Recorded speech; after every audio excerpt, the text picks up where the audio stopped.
Yeah, and I want to start with your game with Garry Kasparov. First time you played the legend. How was it for you to play him? Well, I was very glad that I have an opportunity to face Gary at abroad because I believe I played several games on the internet against him. But I mean, it was an anonymous account, but everyone knew that it was Gary.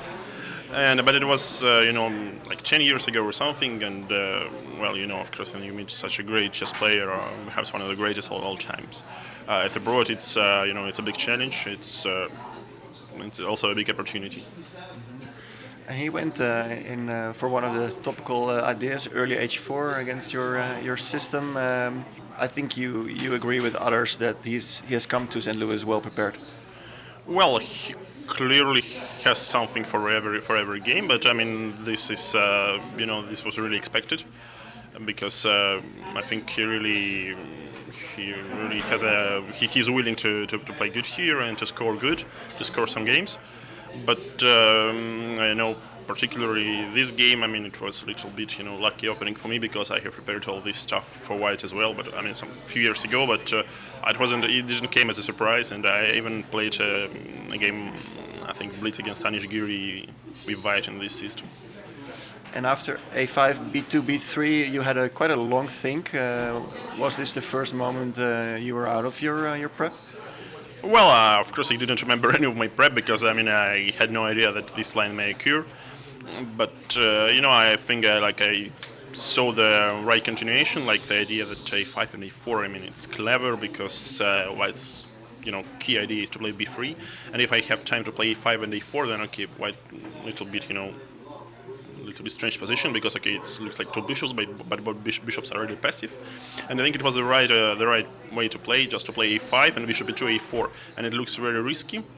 No, I mean bishop E2, A5, castles A4. Yeah, this looks very risky, but I stop any counterplay, and the key idea was to prevent him from playing rook A6 as well, and unfortunately, I mean I was trying to do something in between, to prepare castles and. Also take some important squares from white, but I mean in fact b3 is very strong, and the first and third position is quickly falling down. But in fact maybe it's not big because with some precise moves I remove all this extra tension and exchange some pieces, and this. I think I played the correct move order, like c3, cd2, and castles, and okay, the better try was bishop takes d7, but then I think knight b6, and this is very double-edged because I don't really think he can capture d2 pawn without losing d4 or e6. So I think it would be just a big fight there, but at least I'm happy that I wasn't losing because, of course, this was a little bit careless. So either you do one plane, either you do another plane, but if you're doing this all together, it doesn't really work. This is how it normally happens in chess. And after that, how did you win the game? What happened?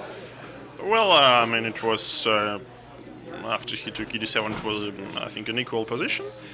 But in fact, that I think it's easier to play with black, especially after knight d2, because these opposite colored bishops, and my bishop on d4 is very strong.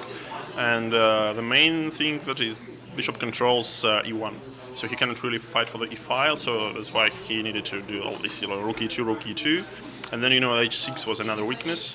And of course he could play better, but in fact I think it's not so it's not so pleasant for white anymore. Just it's white who should care about equalizing. And when he played g3, king g2 quickly, I thought that maybe his idea is to go for this bishop f7, and I just calculated. I mean I was going to play something cool, but then okay I saw this line and with rook e3 in the end, and I thought okay let's check it out because I mean anyway if I'll just make some couple call moves. So when he plays bishop e6, d5, and he can never be really worse. So just a little bit because of his opponent down.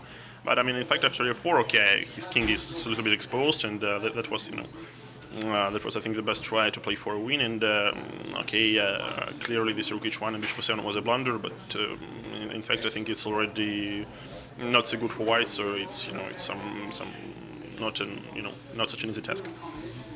And afterward, we heard you exchanging lines in Russian. You talked about the game a bit in the back room.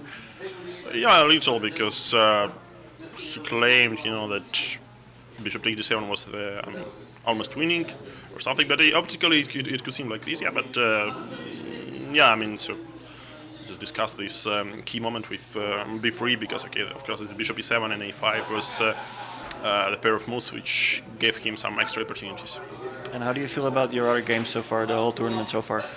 I'm not really, I'm not really satisfied because yesterday I had, superior position. I mean, absolutely winning +4 after move 12 against Navarra, and I managed to draw. Well, this really hurts. And also, I think I was winning against Linier right from the opening. I missed a nice tactics, but I felt like something should be. But I mean, and today also, okay, I was pressing against Vichy, and nothing really serious. But I mean, okay, 2 games out of 10 you can convert like this. And okay, against Le Quang, I mean, I thought I was winning, but well, he defended well, and I don't really think that if I can get some extra benefits from the spawn on e7, because somehow he didn't blunder anything, and well, maybe it's just very solid, and Black can hold it. Okay, thanks a lot for your comments.